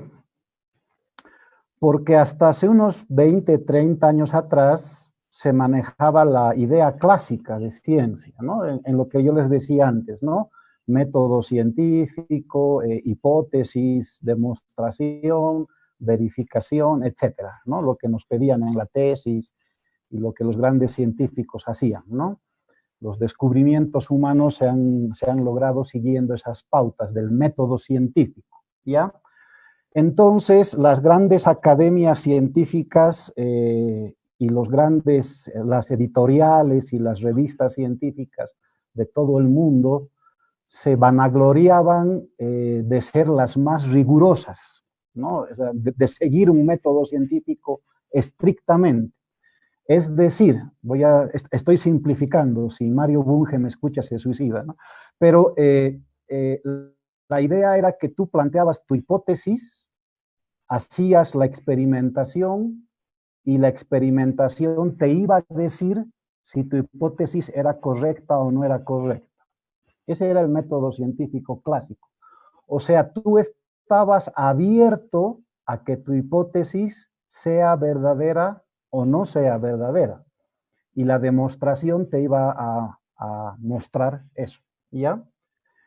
Desde más o menos 1950, 1960, cuando ya este cambio de época empieza a manifestar estos síntomas, ¿no?, que les he hablado, relativismo, presencialismo y todo esto, a la ciencia le ocurre, no a la ciencia, sino mucha gente empieza a querer hacer ciencia ya no con el rigor del método científico, ya no con el yo pienso, sino con el yo siento. Por ejemplo, cuando hablamos de ideología de género, dos de los grandes científicos los que defienden la perspectiva y las teorías de género siempre citan son el doctor Kinsey y el doctor Money, que eran científicos que experimentaban con niños en el tema de la sexualidad y decían que si tú operabas un niño muy temprano y lo criabas del sexo contrario, que no había problema y qué sé yo, ¿no? El transexualismo, el homosexualismo y todo eso. Pero cuando se revisan estos estudios científicos, se encuentra una cosa que es bien interesante y dramática al mismo tiempo. Se encuentra, y es lo que hoy en día llaman en broma los estudios MAP, ¿ya? Que otro día con gusto podemos ir por ahí. La forma de hacer ciencia de muchos de estos lobbies que quieren defender ciertas ideas que no tienen ni pies ni cabeza, como tú decías, la forma de hacer ciencia ha cambiado. ¿Qué se hace ahora? Antes tenías tu hipótesis, se hacía el procedimiento para ver si era verdad o no. Y si no era verdad, se cambiaba de hipótesis hasta que llegues a la verdad. ¿Qué se hace ahora? Ahora planteas tu resultado y dices, si lo operas, se vuelve mujer. Así es. Y buscas datos y buscas información que te refuerce eso. Ese fue, por ejemplo, el fracaso de los informes del doctor Kinsey y del doctor Money, que se descubrieron siglos después, cuando hicieron ya un montón de barbaridades y decían que era posible cambiar de sexo, por ejemplo. Hoy en día hay miles de estudios sobre los cerebros de la gente transexual, por ejemplo, ¿no? pero y los estudios dicen que sí, que existe el transexualismo científicamente y que naciste en cuerpo equivocado y etcétera, ¿no? Y lo defienden con estudios, ¿no? Y ahí caemos en las discusiones de Facebook, ¿no ve? Estudio dice esto otro, ¿a cuál le creo? ¿No ve? El tema está en el procedimiento. Antes se planteaba la hipótesis y se veía si era verdadera o no. Muchos estudios que se hacen ahora, y curiosamente financiados por ciertas instancias, ¿no? Lo que hacen ahora es plantearte el resultado, decirte esto es así, y ponerle un montón de argumentos para que te digan eso, ¿no? Dicho en sencillo. Es una manipulación científica. Pero eso está sucediendo ahora en todo sentido, ¿no? Tú entras al Facebook o te vas a instancias autorizadas y te dicen, estudios demuestran que la leche hace bien. Vas al otro, estudios demuestran que la leche no hace bien. ¿A quién cuernos le creo? ¿No ve? Y eso además calza muy bien en esta época al joven moderno, ¿no? O sea, todo da igual. Si quieres tomar leche, si no quieres, no tomes, tu problema, finalmente, ¿no ve? Pero si entramos al tema del ser humano, eso no es un ser vivo el embrión, eso no es un ser humano el embrión, ahí ya no es como la leche, ¿no? Y te encuentras con estudios que dicen que sí y te encuentras con estudios que dicen que no, y ambos supuestamente son científicos, ¿no? El tema de fondo yo creo que es lo que se está discutiendo es qué entendemos por ciencia en esta época y qué entendemos por método científico en esta época. Quienes somos creyentes en Dios, cristianos, católicos, no católicos, protestantes, evangélicos, generalmente estamos de acuerdo en que la ciencia no está en contra de la fe, tanto en cuanto es auténtica ciencia. O sea, si te lleva a la verdad, porque Dios no te va a revelar una verdad distinta. Y si la ciencia es correcta, tiene que llevarte a una misma verdad. Fe y ciencia se complementan. Pero si me traen estudios supuestamente científicos, adulterados en el método, con la intención de plantearte una verdad como verdadera, una cosa supuesta como verdadera, ahí está el problema de la supuesta ciencia actual y de los estudios que mucha gente a favor del lobby gay y del aborto están manejando hoy en día, ¿no? Y casualmente te enteras que el 99% de estos estudios, además, están financiados por farmacéuticas, financiados por empresas de cremas y todos las que lucran con el aborto justamente, o las que lucran con el mercado rosa, que se le llama, ¿no? El mercado de la moda y todo lo que está ligado al mundo gay. Eso. Gracias, Sergio, por la respuesta. Ya tenemos algunas preguntas acumuladas. Voy a empezar a leer la primera. Es de Debbie Landívar. Nos pregunta, ¿cómo ayudamos a la colectividad joven que está creciendo increíblemente influenciada por los medios y marcas progresistas? ¿Cómo guiamos y cómo combatimos como sociedad estas modas destructivas?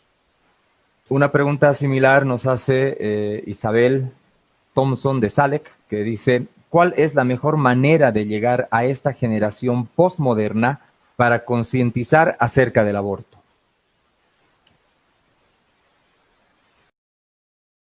Gracias. A ver. Preguntas existenciales difíciles. Voy a partir por lo que creo que no hay que hacer y luego diré lo que creo que hay que hacer, ¿ya? Lo que no hay que hacer es ir con el discurso vertical, ¿no? ¿Por qué? Porque esta generación, recuerden que se escapa, le tiene aversión a lo institucionalizado. Entonces, decirle la Biblia dice, Dios dice, tu papá dice, el documento científico dice, aunque lo que diga sea correcto, obviamente, no le va a caer bien. O sea, de entrada no hay que, diría yo, que no hay que tomar una posición de confrontación, o sea, una guerra, ¿no ve? Tú dices pro aborto, yo digo a favor de a pelearnos y el que se saque la mugre, el que quede vivo al final gana. O sea, creo que eso no hay que hacer, ¿ya? Esa es una posición personal mía. Hay gente que dice que sí, que la única forma de ganar es irse a la piña, ¿ya? Creo que no hay que hacerlo porque justamente estaríamos yendo por el lado que justamente los medios de comunicación, cine, película y todo esto han ya condicionado a los jóvenes. Nuestros jóvenes y niños actuales ya están condicionados a no escuchar lo que viene de arriba, lo vertical. Ya no, eso es lo malo para ellos. No estoy diciendo que sea malo, sino que digo que para ellos eso es lo que se les presenta como malo. Nuestros jóvenes están condicionados a no, a ver cómo lo digo, ellos son libres y lo que más van a defender es su derecho a elegir. No importa lo que elijan, pero ser libre, ese es su gran logro, digamos, su gran condición de vida. Si tú le dices lo que tiene que hacer, normalmente no te lo va a aceptar. ¿Ya? Lo que antes los papás y mamás llamábamos la época del burro en los hijos adolescentes, ahora se ha vuelto la generación del burro. O sea, nadie te va a escuchar porque han sido ya vacunados para no escuchar eso, ¿ya? Y finalmente, yo creo que hay que recordar, para también no caer en fundamentalismos quienes somos pro vida, que a veces también podemos caer, hay que recordar que detrás de cada ser humano hay justamente eso, un ser humano con su experiencia y su contexto. Y si bien puede haber gente que lo haga con mala intención, yo creo que la gran cantidad de gente actual, especialmente jóvenes, no lo hacen con mala intención, sino lo hacen por ignorancia o porque han sido manipulados desde tempranas edades. O sea, recordar que detrás de cada persona hay un ser humano con su contexto, con su historia, con sus dolores, con sus heridas, con sus rayes, con sus aciertos. ¿Ya? Entonces, yo creo, respondiendo a las dos preguntas, que el camino, para mí, esa es mi propuesta, mi idea personal, yo creo que el camino sí, por un lado es denunciar, esto está bien, esto está mal, esto se hace, esto no se hace, eso hay que seguirlo haciendo, ¿no? Pero creo que la efectividad la vamos a lograr cuando seamos capaces, justamente, y he insistido mucho en la charla en esto, en relacionarnos con estas personas. Sé que lo que estoy diciendo suena medio peligroso, medio herético, ¿ya? Pero me explico mejor. Relacionarnos en el sentido de sentarnos lado a lado, que ellos quieran o no es una cosa, que nosotros queramos o no es otra cosa, pero sentarnos y escucharnos, que es lo que no pasa. Tú vas a un debate y es a sacarse la mugre, ¿quién gana? Generalmente pasa eso, y a veces de ambos lados, ¿ya? Y ambos lados a veces no tienen la capacidad de sentarse, callarse y escuchar, ¿no? Debate, además los medios fomentan eso, invitan a uno de un bando, otro de otro bando, para que se saquen la mugre y para que sube el rating, ¿no ve? ¿Ya? El tema es, a ver, en lo que diga el otro, aunque yo pienso que esté equivocado, a ver, escucharé, ¿todo estará equivocado o hay algo de reclamo que es verdadero, ¿no? Y ojalá que eso suceda en ambos lados, ¿no? Porque ahí pecamos, creo, los dos, todos. Escuchar. Para escuchar, el primer paso es acoger. Es tan grave, chicas que vayan por la calle pintando templos, besándose y todo lo que hacen y haciendo parodias de abortos, es tan grave como cristianos que vayamos con cartelazos ahí matando a la gente y diciéndole que se va a ir al infierno. Creo que es igual de grave, ¿ya? Para escuchar, primero hay que acoger y aceptar que en el otro, esté o no equivocado según mi punto de vista, hay un ser humano con el cual puedo relacionarme. Y yo creo que a partir de ahí el diálogo es diferente, ¿ya? Yo he conversado con personas homosexuales, en mi círculo de amistades tengo gente que siente la orientación homosexual, gente transexual y de todo lo que está ahora en boga de los géneros y todo esto. Y creo yo que el punto de partida es acoger, es decir, a ver, me voy a sentar con un ser humano primero, o sea, piense lo que piense. Segundo, voy a escuchar. Tercero, voy a intentar que me escuche, vamos a entrar en diálogo, ¿no? Y yo creo que ese es el campo fecundo Creo que ahí recién hemos creado el escenario para que la verdad pueda florecer, ¿ya? La verdad no va a florecer mientras no haya acogida, escucha y diálogo, ¿no? Y ahí estamos fregados todos. Si queremos que los pro aborto, si queremos que los pro diversidad nos escuchen, yo, Sergio, creo que no lo vamos a lograr mientras estemos reventándonos la mugre por televisión, por radio, defendiendo las verdades. Nosotros creemos que esta es nuestra verdad, estamos convencidos de ello. El tema es que ellos también, ¿ya? Yo creo que va a dar mucho más frutos si somos capaces de crear un escenario de acogida, de escucha y de diálogo, y en ese escenario a ellos Dios les dirá, esta es tu verdad, y a nosotros nos confirmará, esta es tu verdad, o viceversa, ¿no? Va por ahí. Gracias. Perfecto, muchas gracias, Sergio. La siguiente pregunta es de Estela Mancilla. Dice, buenas tardes, todos sabemos que ser madre es un don de Dios, porque no todos tenemos la gracia de tener un hijo. Entonces, ¿cuál es la razón por la cual hoy en día los jóvenes ya no ven un hijo como un regalo de Dios?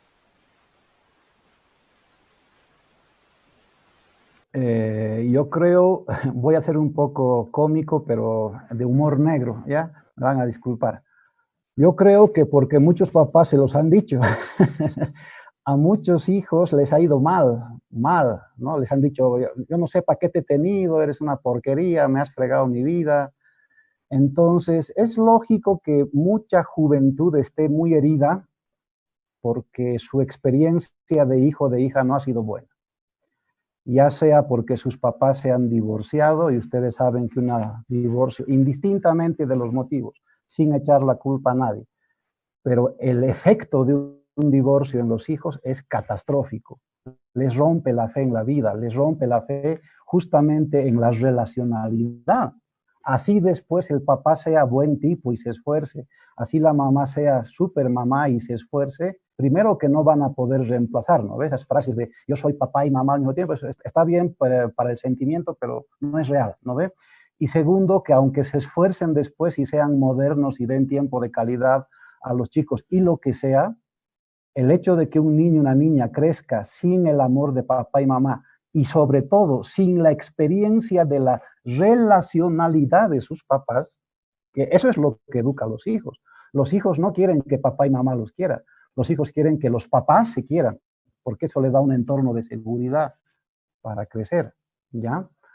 Entonces, lo que pasa es que actualmente por divorcios, por separaciones, por nuevas uniones, porque se murió uno en el camino y porque los papás hemos volcado lo mejor de nosotros en los hijos, pero también hemos volcado lo peor de nosotros en los hijos, nos han escuchado barbaridades, nos han escuchado decirles que son un estorbo, que por su culpa se han frustrado sus profesiones y un montón de cosas que en momentos de rabia y no rabia les habremos dicho. Muchos hijos, hijas han crecido heridos y ya no creen en eso.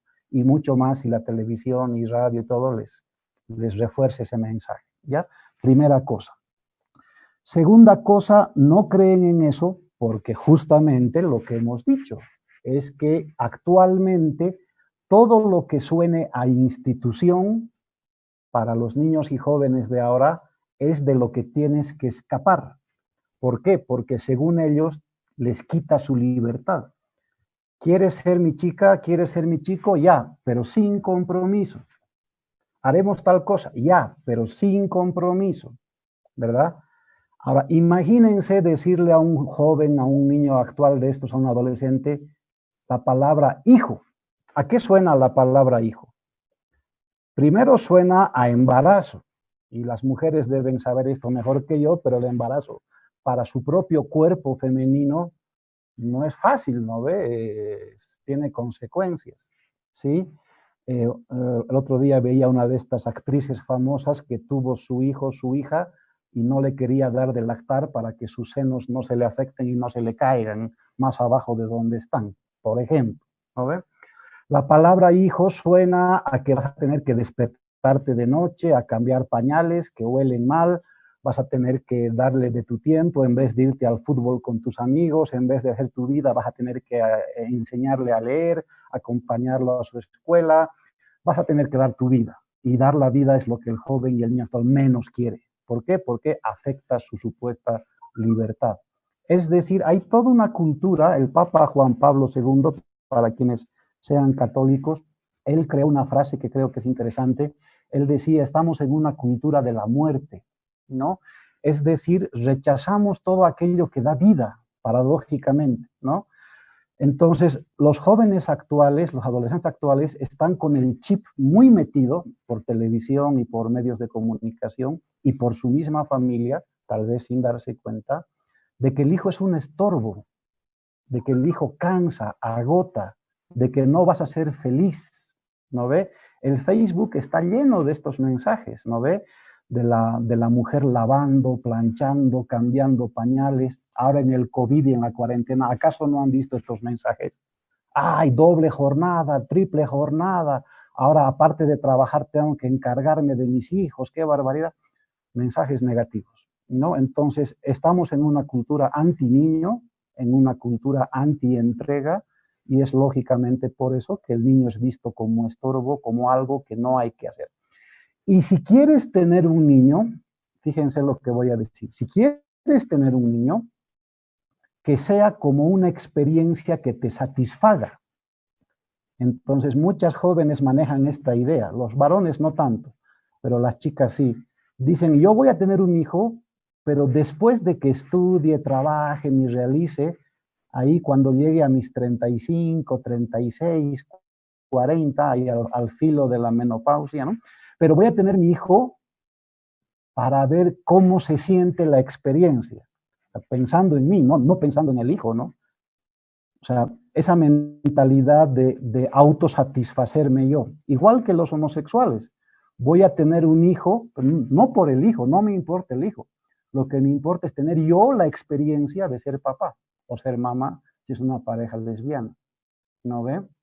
No me importa si el hijo luego tendrá padre o madre y la riqueza psicológica y afectiva de ambos sexos.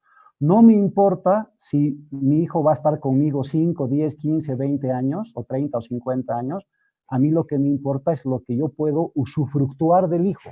Esa es la mentalidad predominante de quienes se animan a tener hijos. Estoy generalizando, hay gente que lo hace bien, ¿ya? Pero ese es el concepto que prevalece actualmente. Y si no me creen, el dato más sencillo que pueden ustedes ver, totalmente científico, es que Europa se está muriendo. Científicamente, para que una sociedad, para que La Paz, para que Bolivia se mantenga en el mismo número de habitantes, la estadística mundial es 2.3 hijos por pareja, 2.3. Es estadística, no hace 2 hijos y medio, ¿no?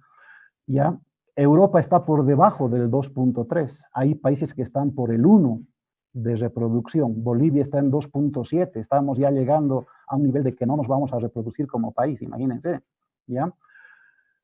¿Qué significa eso? Que Europa se está muriendo porque no quiere hijos y por eso le están metiendo musulmanes e inmigrantes a la fuerza y con otras intenciones, ¿no?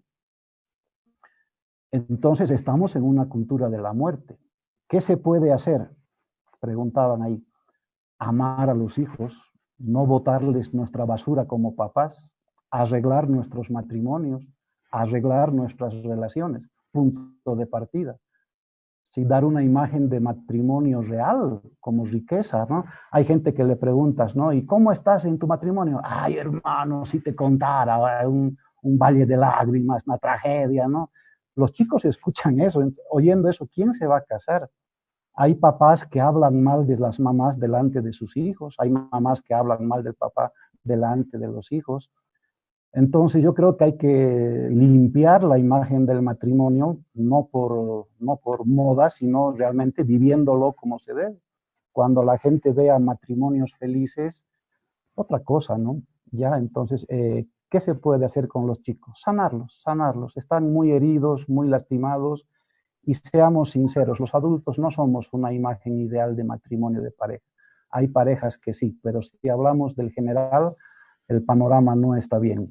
Cuando me han presentado decían que yo participo con mi esposa de un movimiento que se llama Encuentro Matrimonial Mundial y justamente estamos en esa batalla, ¿no?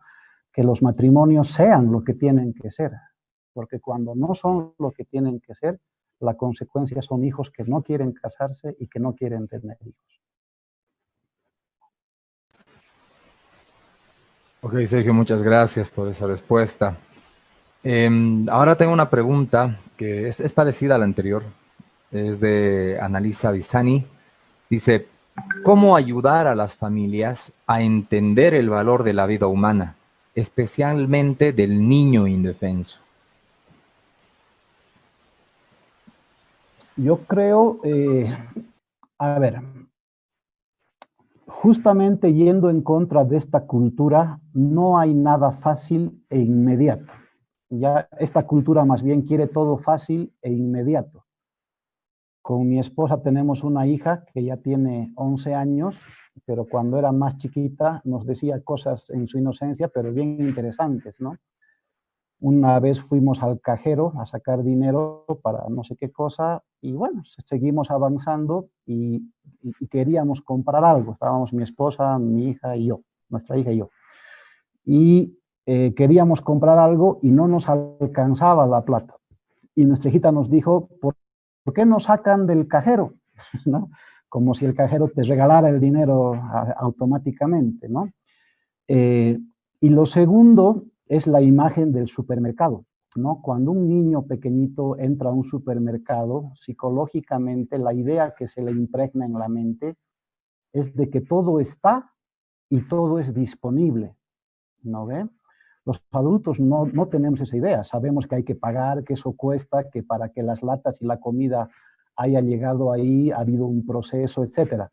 Pero para la juventud que se ha criado en la época del supermercado y del cajero automático, la imagen de la vida es otra. Es que todo está disponible y se puede sacar. ¿Ya? Primero hay que ir contra esa cultura, ya de lo rápido y de lo fácil, ¿no? Tampoco vamos a caer en la exageración de que todo es sufrimiento y amargura, ¿no? Pero yo creo que lo primero que hay que hacer con los hijos es hablarles de un sano realismo. Y aquí los abuelitos a veces nos juegan en contra, y las abuelitas, ¿no? Nos estamos rajando ahí por meterlos a los hijos en el realismo, y mucha gente a veces, no, pero déjalo, pero pobrecito, no sé qué, ¿ya? Estoy generalizando, hay abuelos y abuelas geniales, ¿sí? Primera cosa, un sano realismo. Ya, hijito, si quieres aprender inglés, no se puede en 2 semanas. No hay un método que pongas bajo la almohada y que vas a aprender durmiendo. O sea, no existe eso, no hay, por más de que te lo vendan en el mercado. Si quieres aprender inglés, chino, japonés, tienes que romperte el lomo, tienes que practicar horas, tienes que hablar, escucha, pronunciación, tienes que, a los 3, 4 años manejarás un idioma y nunca lo vas a acabar de aprender, siempre vas a estar luchando contra eso. Y cuando lo dejas de practicar y pasan 2, 3 años, te has olvidado, ¿no ve? No hay nada fácil en la vida, ¿sí? Todo tiene su siembra, su cuidado, su abono, su proceso. Primera cosa, desmitificar en los chicos esto del facilismo, de todo es ahora, todo da igual. Esta cultura del TikTok, ¿no ve? Tú entras al TikTok, es puro sentimiento. No hay pensamiento, es consumo de sentimiento efímero, ¿no ven? Segunda cosa, vivimos en la época de los derechos humanos, por lo tanto vivimos en la época de los víctimas y de los ofendidos. Todo es mi derecho, todo me ofende, tienen que darme. En Bolivia estamos ya hasta el tuétano de exigir, es que yo exijo, todos exigimos, ¿no ven? Tienen que darme. Pero hemos olvidado que si bien los derechos son buenos e importantes, conllevan responsabilidades. Y ese es un punto clave para los niños y jóvenes de ahora. ¿Quieres tatuarte el brazo? Ya, tu derecho. Pero ¿cuál es tu responsabilidad? ¿Quieres perforarte la nariz? Ya, tu derecho, tu cuerpo, ¿no ve? Pero ¿cuál es tu responsabilidad? ¿Quieres tener enamorado, tener chica, ser homosexual, ser transexual, ser lo que te dé la gana? Ya, supuestamente es tu derecho, ¿no ve? Pero ¿cuál es tu responsabilidad? Y eso es lo que nunca se habla con los niños. ¿Cuál es tu responsabilidad? Y cuando hablamos de responsabilidad, automáticamente hablamos de los efectos y las consecuencias. Mami, ¿me puedo cortar el brazo? Es mi brazo, es mi derecho. Ya, pero ¿cuál es tu responsabilidad? ¿Cuál es el efecto de cortarte el brazo? ¿Cuál es la consecuencia de cortarte el brazo? Cuando yo me encuentro con parejas homosexuales que quieren tener niños, por ejemplo, ese es un punto clave, clave. Ya, eres gay, te sientes homosexual, ya, respetable, es tu posición. Pero ¿cuál es tu responsabilidad? Si eres heterosexual, puedes tener hijos, naturalmente, es tu naturaleza. Si te defines como homosexual, no puedes tener hijos por naturaleza. Entonces, ¿cuál es tu responsabilidad? Asume tu responsabilidad. Es que yo quiero. Ahí entra el sentimiento. Se entiende la diferencia, ¿no? Entonces, estamos en la época en la que estamos criando niños jóvenes sin responsabilidad y por lo tanto sin raíz y sin identidad, que se van a creer cualquier cosa, ¿no? Eres Superman, puedes volar, van a saltar de la ventana, ¿no? Eres esto, pues lo van a hacer porque no tienen criterio. Entonces, resumiendo, dos cosas. Primero, desmitificar el que todo es fácil y automático. Y segundo, sí hay que trabajar los derechos, tenemos derechos, pero yo diría, ahora es cuando más hay que hablar de las responsabilidades. Y ahí tengo una noticia alentadora para no ser dramático y negativo, ¿ya? Los jóvenes tienen una sensibilidad total a lo auténtico y a lo que es de responsabilidad. Sí te van a hacer caso, se dan cuenta que les hace bien, reaccionan bien. Cuando eres firme, no torpe, cuando eres firme y sienten que con cariño se les lleva por camino de la responsabilidad, los niños y los jóvenes responden muy bien, ¿no? Saben cuando les conviene y saben cuando no. Eso. Perfecto, muy importante esa reflexión. La última pregunta es de Carlo Cortés. Dice, querido Sergio, ¿a través de qué medios nos llega el pensamiento antinatalista? Primero a partir de nosotros mismos. Somos a veces muy negativos, ¿no? Ahora estamos en la cuarentena y en la pandemia y todos estoy generalizando, ¿no? Hay gente que no, pero en general, todos ya estamos con el fin del mundo, con que nos van a poner el chip, con que ya todo se acabó, ¿no ves? La primera cosa, somos a veces muy propensos a lo negativo, ¿no? Nos traen una sábana con una mancha negra y decimos, ¡ay, la mancha negra! Y olvidamos que la sábana es grande y blanca y bonita, ¿no? Y nos concentramos en la mancha negra. Eso es un poco de la tendencia humana general. El primer medio somos nosotros. El segundo medio es lo que he dicho antes, creo yo, la familia, nuestro entorno de gente cercana, ¿no? Esta gente que trabaja en coachings, en mentorías, en todo lo que está de moda por ese lado, siempre te recomiendan, ¿no? Para ser exitoso tienes que juntarte con gente de mentalidad exitosa, te dicen, ¿no? Tiene un poco de esa lógica, ¿no? Si estás con gente depresiva, negativa y mala onda, obviamente te vas a empapar de esa mala onda y eso es lo que vas a reproducir, ¿no? Entonces, creo yo mucho que la familia y el entorno cercano de la gente con la que estamos, especialmente mientras no somos maduros y no hemos creado una personalidad independiente, pues estamos muy propensos a absorber de eso, ¿no? La familia. La escuela, obviamente, así se defina que la escuela es el lugar donde se va a aprender química, matemática o lo que sea. La escuela, por sobre eso, es el lugar donde se encuentran los jóvenes y pasan ahí la mitad de su vida, ¿ya? Y ahí los jóvenes socializan y ahí van a recibir inclusive más que en la casa a veces, ¿no? Otro medio, obviamente, y nadie va a negar esto, los medios de comunicación, ¿no? Televisión, radio, cine, prensa, algunos inclusive no son medios de comunicación, son de información, porque no puedes dialogar, no puedes comunicar, te dicen ya todo como es, ¿no? Es lógico, pues si yo niño, y hay estudios a nivel mundial, en Latinoamérica se sabe que un niño promedio pasa como entre 3 a 7 horas de televisión al día, ¿no? Ahora con la cuarentena peor todavía, ¿ya? Cuando uno se pregunta qué es lo que recibe en esas 3 a 7 horas al día, es impresionante. Yo trabajaba antes en una ONG que hacía estudios sobre la niñez, ¿no? Y hay estudios que te dicen que entre esas 3 a 7 horas que pasa un niño promedio al día ante la televisión, generalmente sin supervisión de adultos, porque la tele se ha vuelto el niñero de los niños, ¿no? De esas 3 a 7 horas, el 80% de los contenidos son violentos, imagínense. O sea que nuestros niños y niñas latinoamericanas están recibiendo en un promedio entre 4 a 6 horas de violencia al día por televisión.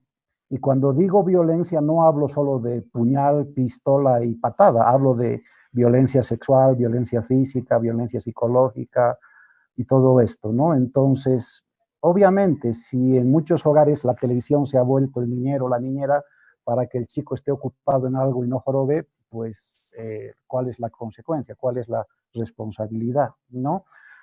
Y después, sin duda alguna, en estos últimos años, las redes sociales, ¿no? La red social se ha vuelto la red que permite a los anónimos decir lo que piensan sin dejar de ser anónimos, ¿no? Yo ahorita que estoy hablando, la gente que me está viendo, escuchando, sabe que yo, Sergio, pienso así, ya me conoce de cierta manera, ¿no ve? En cambio, por redes sociales, el anonimato se puede preservar de muchas formas y eso da la libertad, para bien y para mal, de decir muchas cosas, ¿no? Entonces, los chicos actuales, y hay estudios que ya están afirmando esto, si antes pasaban de 3 a 7 horas ante la televisión, ahora las pasan ante su teléfono, ¿no? Y las pasan en el Face, en el Tinder, en el TikTok, en el Instagram, en el WhatsApp y todas las aplicaciones que se van creando, ¿no? ¿Qué nos llega a través de eso? Pues revisen, no hay que ser muy ducho para, depende en qué grupos estás y todo, pero es muy fácil sacar estadísticas de redes sociales y saber qué tipo de contenidos son los que más pegan en los usuarios, ¿no? Y nos vamos a dar cuenta que todo esto está ahí, ¿no? Y como último ejemplo, siempre lo digo un poco en broma, pero en verdad, Netflix, ¿sí? Hagan un estudio concienzudo del tipo de programación que promociona Netflix, que es parece que es la que más se usa actualmente, aunque tiene competencia, y van a ver qué tipo de contenidos son los que se están promocionando a nuestros jóvenes y niños, ¿no? Que son los que he dicho, inmediatismo, turismo sexual, consumo, etcétera, ¿no? O sea, va un poco por ahí. Entonces nos llega a través de esos medios, ¿no? Ahora, rapidito, porque sé que estamos ya contra el tiempo, cuando vamos a la iglesia, sé que todos somos iglesia, pero cuando vamos al templo, a una parroquia, en el caso de los católicos, a su grupo de oración, en el caso de los hermanos, hermanas cristianos, protestantes, cuando van a su culto, a su congregación, también es importante escuchar qué mensajes se escuchan, ¿no? Porque, repito, a veces también todos podemos caer en fundamentalismos que por ahí de buena intención, pero a veces también lastiman, ¿no? Y si uno escucha mensajes de que hay que matar al homosexual porque se va a ir al infierno, es verdad que la Biblia dice muchas cosas, pero también es verdad que hay que saber enseñarlas y predicarlas. Y es verdad que Jesús no andaba ahí repartiendo pistola y puñete. Había momentos en que se enojaba y decía todo de ciertas formas, pero la pedagogía de la evangelización tiene otras características, otras lógicas, ¿no? Entonces, a veces también nuestro círculo espiritual de gente cristiana, porque el trigo y la cizaña también crecen juntos, y eso también hay que ser muy conscientes, no todo es lo que parece en todas partes, también en nuestro círculo cristiano puede haber ciertos mensajes que estén alentando ciertas posiciones duras que no son acorde al Evangelio ni a la pedagogía de Jesús, ¿no? Bueno, creo que esos son los medios y sé que he hablado mucho en poco tiempo. No, gracias, querido Hola. Sergio, por... Hola, ¿puedo hacer un aporte de 2 minutos? Saludarle, Sí, Sergio. adelante. ¿Cómo está, Sergio? Soy Alejandro, también pertenezco al grupo católico carismático de la Renovación, aquí en La Paz, pero viví en Cochabamba y he escuchado atentamente este tema. Importante porque considero de que, rapidito, ¿no? Considero que hago un resumen, lo que usted hablaba. Yo hablo de la educación. La educación, pero no es educación actual, ¿no? Que hace una educación donde nosotros la estamos acomodando de acuerdo a nuestra conveniencia. La educación con amor, y ahí está la participación de la iglesia, de la religión, para que nuestros hijos, con nuestro ejemplo, como dice la iglesia, nosotros criarlos con amor, como usted decía hace un momento. Yo le digo a mi hija cuál es la realidad de la vida. Pienso que cada padre debemos hacer un aporte, los papás. Hay hijos que no tienen papás, la mamá, el abuelito, pero siempre alguien tiene que estar comprometido con amor para que ese niño, el día de mañana, ese niño pueda pues respetar, porque Dios nos dice, existe el libre albedrío, ¿no es cierto? La libertad de poder escoger. Nosotros no somos esclavos. Somos esclavos del pecado, sí, pero cuando nos liberamos ya no somos esclavos, tenemos libertad. Y ese libre albedrío que nos da el Señor, esa libertad del amor y la confianza que tenemos, debemos hacer una nueva educación, pero partida desde la familia. Y el compromiso, obviamente, donde tienen que participar los educadores a nivel departamental y nacional. Pero es otro tema, pero es el rol importante, yo considero que es la familia. Ese es un aporte. Gracias. Gracias, Alejandro, por ese aporte. Sergio, tienes la palabra.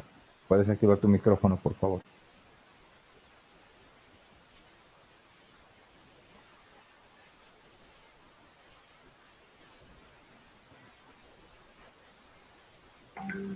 Ahora sí. Estábamos jugando a gato y ratón. Sí, Alejandro, gracias. Yo creo que sí, ¿no? O sea, la familia ahorita para mí es el factor determinante, ¿no? Ahí se están cocinando las papas, ¿no? Si nuestros hijos se crían en entornos sólidos, familiares, van a poder hacerle frente a su propia vida y a este mundo y van a poder aportar, ¿no? Y si los hijos se crían en ambientes familiares enfermos o rotos, van a estar vulnerables a todo lo que les cae de afuera sin poder discernir, ¿no? Eso es clave. Yo quisiera acabar, uno, agradeciéndoles a todas y todos ustedes por el espacio, por escucharme, porque creo que para mí eso es fundamental, ¿no? El hecho de que me escuchen y yo digo, wow, hay gente que escucha todavía, ¿ya? Gracias por escuchar lo que se ha dicho, saquen lo que sirve, saquen lo que no les sirva. Son temas complejos, cada uno merecería ir por pinzas y me alegra mucho que sea parte de un proceso en el que están de cara al 8, ¿no? Al 8A le llaman, ¿no? Entonces, gracias por escucharme. Y yo quisiera, así a modo de despedida, decir solo una cosa que creo que es importante, ¿ya? Y si me permiten, saben que soy católico, voy a usar una frase del Papa Benedicto XVI, de Ratzinger, y él, entre sus múltiples frases que tiene por ahí, hay una que me gusta mucho para esta ocasión, que dice así, ¿no? El bien, normalmente el bien, por su propia modestia, es silencioso, ¿no ve? El bien es silencioso. O sea, los que hacen el bien no van por ahí por la calle, estoy haciendo el bien, miren, ¿no? O sea, wow, ¿no? Y el mal, por su propia definición, es bullicioso, ¿no? Es showero, como decimos, ¿no? ¿Ya? Entonces, así parezca que actualmente el mal está reventando el mundo, que se viene el apocalipsis, así estos lobbies tengan poder y fuerza, acaparen radios, televisión, cable, así estos lobbies le metan plata por todo lado y nos den imagen. Así todo lo malo que está pasando, que sí lo vemos, no somos tontos, no se olviden que en todo eso hay mucho de bulla y hay mucho de show, ¿no? Y no nos olvidemos que eso no puede distraernos de hacer el bien. O sea, Si en algún momento yo digo, no, esto ya es batalla perdida, yo ya, mira, yo con mi grupo tenemos 5 lucas y somos 3 para defender no sé qué cosa, y estos tipos tienen 3 millones y medio de comunicación, ahí estás perdiendo la batalla, porque esa bulla y ese show te están convenciendo de que vas a perder. Y no te olvides que el bien ya ha ganado y que tenemos la gracia tú y yo de ser partícipes de ese ejército que ya ha ganado. Entonces no te dejes bajonear por lo que aparentemente es la bulla y el show de los malos, entre comillas, ¿sí? Más bien que esa bulla y ese show de los malos, entre comillas, te alienten a seguir haciendo el bien y a hacerlo mejor. Y que tu copita se vuelva un vaso grande y que se vuelva un balde grande y que se vuelva un tanque gigantesco donde Dios llene toda su gracia, ¿no? Porque la vida no se acaba acá, la vida va más allá y no te olvides que todas y todos rendiremos cuenta. Si no es a los jueces terrenos porque somos mañudos y nos escapamos, será al juez que está más allá y que nada se le escapa, ¿no? Entonces, todos rendiremos cuentas y que no nos dejemos confundir por la bulla del mal y sigamos haciendo el bien y haciéndolo bien, ¿no? Eso. Mil gracias. Que Dios me les bendiga mucho. Gracias, Sergio. Gracias a todos nuestros participantes. Ha sido de verdad una conferencia muy enriquecedora. Gracias por haber respondido de una manera satisfactoria a las preguntas de todas las personas. Gracias a todos los que nos están siguiendo a través de nuestras redes sociales, nuestra página en Facebook, Salvemos las Dos Vidas. Ahí también va a estar subido este video de la conferencia. También aprovecho para invitarlos a todos a la conferencia que habrá a las 8 de la noche hoy. Estará con nosotros también acompañándonos la doctora Inés Brollín, creadora también de la Ola Celeste en Argentina. Entonces, este domingo ha sido muy enriquecedor. Gracias nuevamente, Sergio, por habernos compartido, por haber aceptado esta invitación. Gracias porque nos recuerdas que hay mucha riqueza dentro de cada uno de nosotros y que podemos, desde donde estamos, podemos contribuir a esta lucha de manera proactiva, ¿no? Propositiva, de que podemos hacerle frente con lo que tenemos en el corazón y enriquecer a otras personas, ayudarlas de la mejor manera posible. Gracias a todos ustedes y con esto les decimos hasta más tarde a las 8 de la noche en nuestra segunda conferencia de Salvemos las Dos Vidas Bolivia, rumbo al 8A. Gracias. Nos encuentran por Facebook, Twitter e Instagram. No olviden poner la palabra Bolivia. Salvemos las Dos Vidas Bolivia. Adiós a todos. Gracias. Gracias, Sergio.